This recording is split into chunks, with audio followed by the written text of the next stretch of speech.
दृष्टि, जठी दृष्टि, और घूंघट पटमा यानी कि घूंघट के बीच से। और उसके बाद छल सौ यानी कि चतुराई के साथ, चली छुआई के छुआ करके यानी कि स्पर्श करा करके, छिनकु यानी कि क्षण भर, छबीली यानी कि सुंदर छवि वाली नायिका, और छाह का मतलब परछाई। तो इसमें प्रसंग है कि एक नायिका है, वह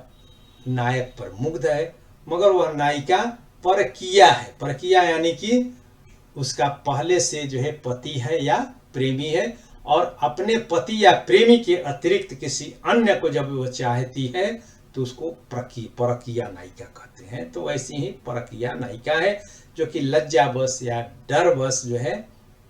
उस नायक के पास जा करके, नायक के समीप जा करके अपने मनोभाव को व्यक्त नहीं कर पाती है, किंतु बड़ी चतुराई से वह अपनी मनोभावनाओं को व्यक्त कर देती है। इसी का वर्णन नायक स्वयं भी कर सकता है, या नायक अपने मित्र से कर सकता है, या नायिका की सखी अपनी एक दूसरी सखी से उस नायिका की गतिविधियों का, उसकी जो है चेष्टाओं का वर्णन कर रही है। इसमें जो है अर्थ होगा कि नायिका क्या करती है, पहले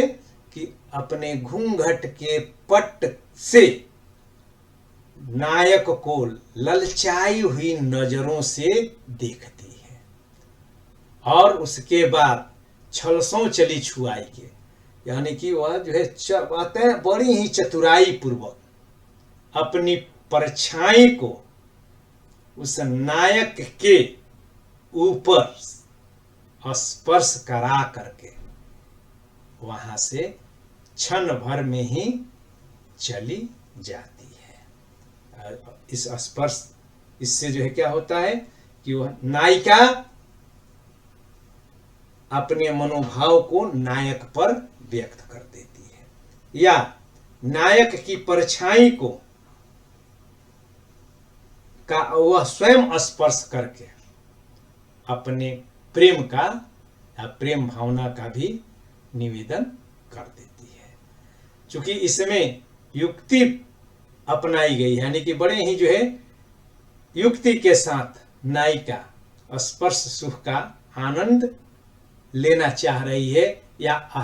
आनंद प्रदान करना चाह रही है, इसलिए इसमें युक्ति अलंकार है। और छिनकु, छबीली और छा में छ की तीन बार प्रयोग होने के कारण इसमें वृत्त्यानुप्रास अलंकार है। और भाषा